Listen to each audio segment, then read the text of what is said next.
Hi guys, and welcome back to my channel.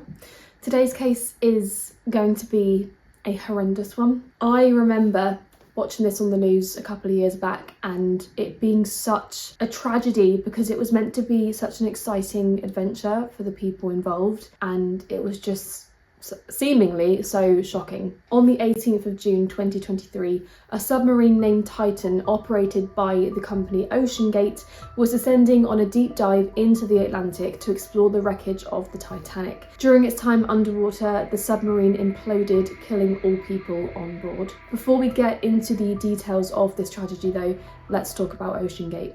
OceanGate was a private company that was founded in 2009 by Stockton Rush and Guillermo Solnline. Guillermo would soon leave the company in 2013, so the person we want to focus on is Rush. OceanGate began offering its services in 2010, transporting customers in leased commercial submarines off the coast of California, in the Gulf of Mexico and the Atlantic. Rush realised that shipwreck sites would be a good way to get the company some press. OceanGate had already conducted voyages to other shipwrecks, such as a 2016 dive to the wreck of Andrea Doria. Apparently, there was a near disaster on this expedition too. In 2019, Rush told Smithsonian Magazine, "There's only one wreck that everyone knows. If you ask people to name something underwater, it's going to be sharks, whales, Titanic."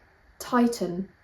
Titan was a 5-person submersible vessel which was 6.5 metres long, weighed around 10,000 kilograms and was made from carbon fibre and titanium. One of the end caps of the submarine was fitted with a 15-inch acrylic window, and in 2020 Rush said that the hull that was originally designed to reach 4,000 metres below sea level had been downgraded to a depth rating of 3,000 metres after demonstrating signs of cyclic fatigue. In 2020 and 2021, the hull was repaired or rebuilt. So I'm not quite sure if this means the submarine could now reach 4,000 metres below sea level again.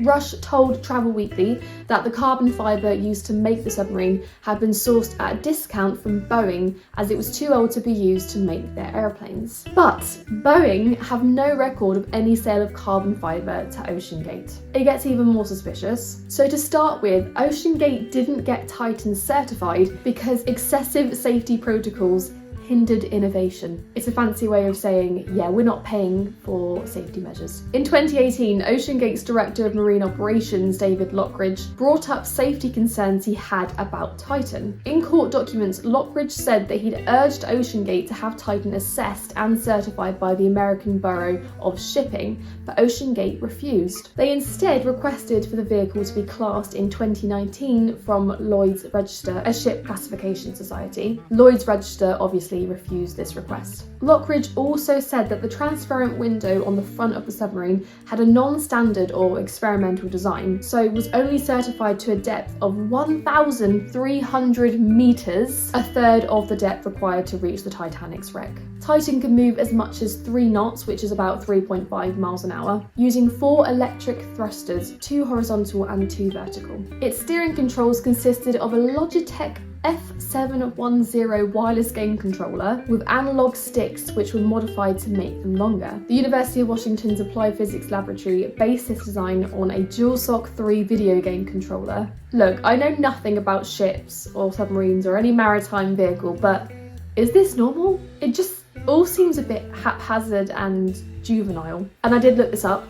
Apparently this is common for remote-controlled vehicles such as an unmanned aerial vehicle or bomb disposal robot. But manned ones? OceanGate claimed on its website in 2023 that Titan was designed and engineered by OceanGate Incorporated in collaboration with experts from NASA, Boeing and the University of Washington. I like how they've listed these in terms of how they think it sounds, like how prestigious each one sounds in that order.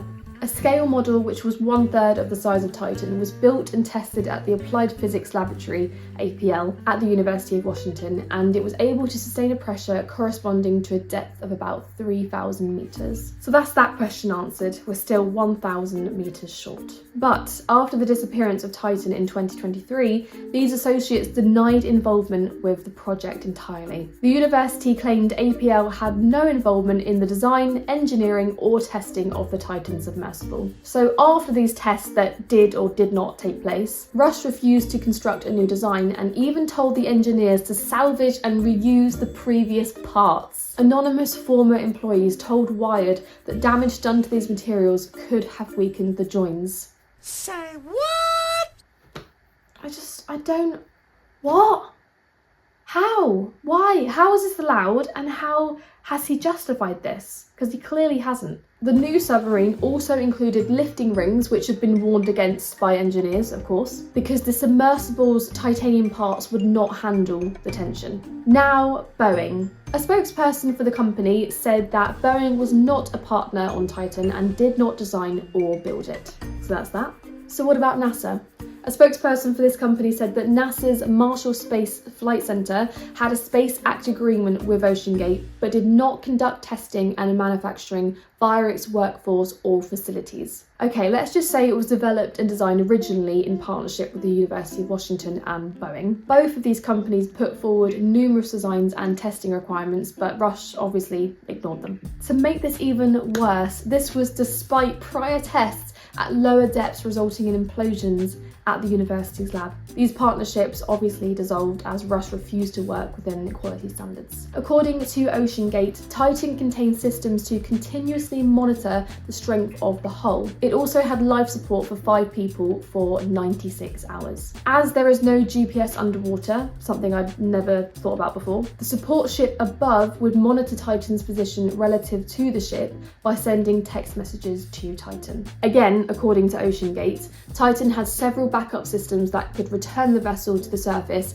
in case of an emergency, which included ballast that could be dropped, a balloon, thrusters and sandbags held by hooks that dissolved after a certain number of hours in salt water. Ideally, after a certain amount of time underwater, the sandbags would be released and the vessel would float to the surface. An investor in OceanGate added that if it didn't ascend automatically after a certain amount of time, the passengers could help release the ballast by tilting the ship back and forth or using a pneumatic pump.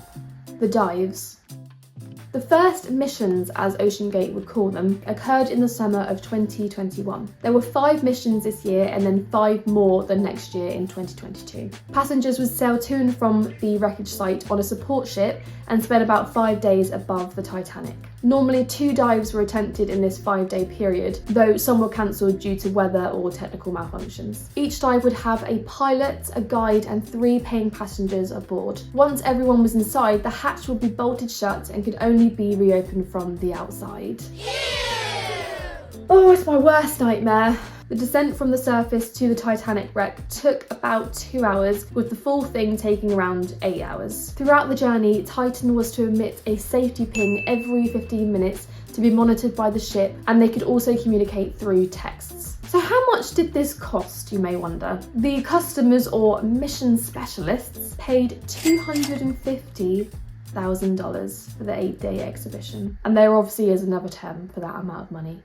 Previous incidents. If you thought this couldn't get any worse, you may be interested to know that there were many incidents prior to the implosion in 2023. In 2022, reporter David Pogue was aboard the surface ship when Titan became lost and could not locate the wreck of the Titanic during a dive. Pogue's report for CBS News Sunday Morning, which questioned Titan's safety, went viral on social media after the submarine lost contact with its support ship in June 2023. Pogue said that a $30 Logitech F710 wireless game controller with modified control sticks was used to steer and pitch the submersible. See, I knew this wasn't right. I knew it. And that construction pipes were used as a ballast. I don't even know what a ballast is. In another dive in 2022, one of Titan's thrusters was accidentally installed backwards and the submersible started spinning in circles. How can you get that wrong? When I'm thrusting forward, one of the thrusters is thrusting backwards right now. So the only thing I can do right now is a 360. On the stick now, like the actual thumbsticks, what is left and right? The right stick, that's forward, back, turn left, turn right. And what's happening is he's going forward, he's getting a turn. Got it. What's the left stick? Down and up. Okay. Yeah. What would cause that? Do you know, back? They swapped out one of the thruster So they motors. mounted it the wrong way? I mean, it's unidirectional thruster, right? Yeah, it should be, but something happened. Apparently the issue was sidestepped by steering while holding the game controller sideways. According to court filings, OceanGate reported that in a 2022 dive, Titan suffered from battery problems and had to be manually attached to a lifting platform, causing damage to external parts of the submarine. You've got to know when to quit. Like, you need to know when to say enough, and I feel like that is the moral of the story, because something bad is inevitably going to happen. In July 2022, which was dive number 80, Titan experienced a loud acoustic event as it was ascending, which was heard by the passengers aboard and picked up by Titan's monitoring system. Data from Titan revealed that the hull strain response had permanently shifted following this event. I got a bad feeling about this. The implosion. On the 16th of June 2023 at 9:31 a.m, the expedition to Titanic's wreck departed from Newfoundland aboard the MV Polar Prince. It was the 5th mission of 2023 and only the first dive of that year due to poor weather during previous attempts. On the 18th of June, the ship arrived in the area of the Titanic wreck at 5:15 a.m. Around 8:30 a.m, 5 people were onboarded into the Titan, mounted on top of a floating platform. These 5 passengers included Paul-Henri Nargeolet, a French deep-sea explorer and Titanic expert, Hamish Harding, a British businessman, Shahzada Dawood, a Pakistani-British businessman, his son Suleiman, and Stockton Rush, who I'm sure you know by now. At 8:55 a.m, the platform was vented, causing it to sink below the water surface, and at 9:18 a.m, Titan exited the platform and commenced its dive. For the first hour and a half, Titan communicated with the ship via text every 15 minutes and received a ping every 5 to 10 seconds. When it reached 2,274 meters below the surface, Titan sent "all good here" and usual pings continued on the communications channel. There were no messages during the descent that indicated any signs of trouble. A final text was sent from Titan at 10:47 a.m. at a depth of 3,341 meters, which read, "Dropped 2 weights." A final ping from the submarine was received in the same minute. 17 minutes later, at 11:04 a.m, a US Navy acoustic detection system detected a signal consistent with an implosion. OceanGate hadn't informed any government agency that they were diving.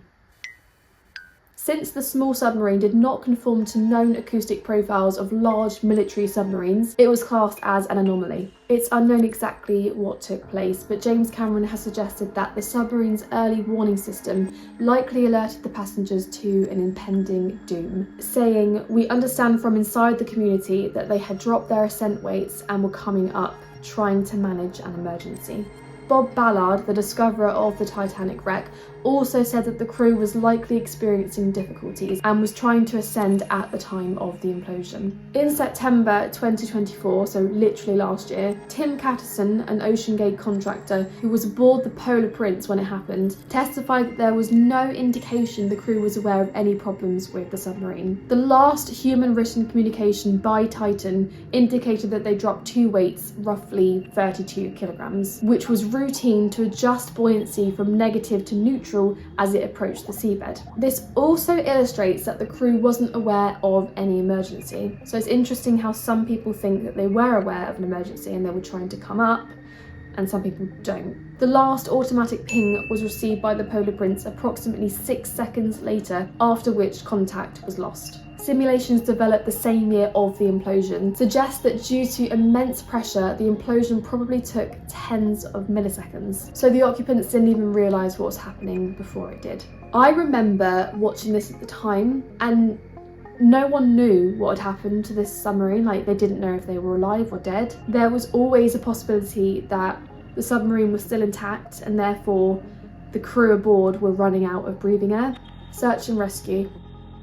Titan was supposed to resurface at 4:30 that afternoon, but still nowhere to be seen at 7:10, the US Coast Guard was notified. The Navy reviewed its acoustic data and suggested to the Coast Guard that a possible implosion took place. As we found out earlier, Titan had 96 hours of breathable air, so this would have run out on the 22nd of June if it had remained intact. So there was an emergency to find this as soon as possible. The US Coast Guard, the United States Navy and the Canadian Coast Guard organised the search. The surface of the ocean was searched, as were the depths, by sonar. So many aircraft also got involved searching from above.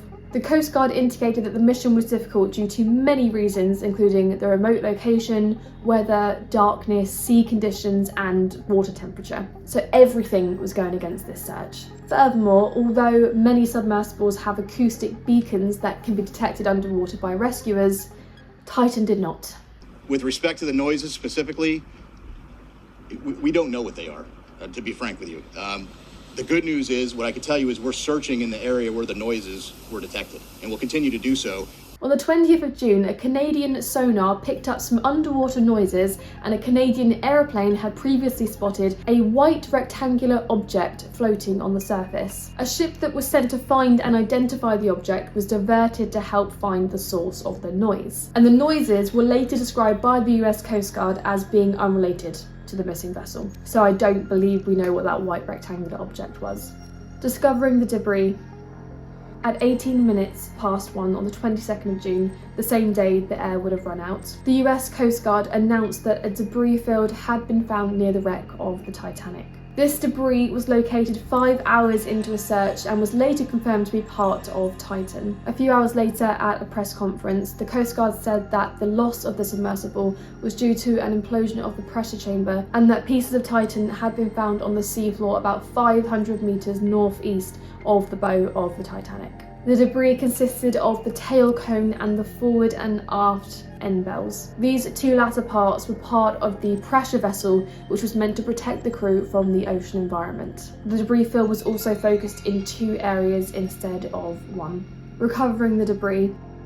On the 28th of June, the remains of Titan were recovered. The Coast Guard confirmed that presumed human remains were found within the debris and that American medical professionals would conduct an analysis. The initial human remains went under DNA testing, but no report was released straight away, which is odd. In September 2024, so well over a year later, the US Coast Guard confirmed that the DNA profiles had been positively identified with the 5 victims. In early October, engineers recovered the rest of the debris and the presumed human remains.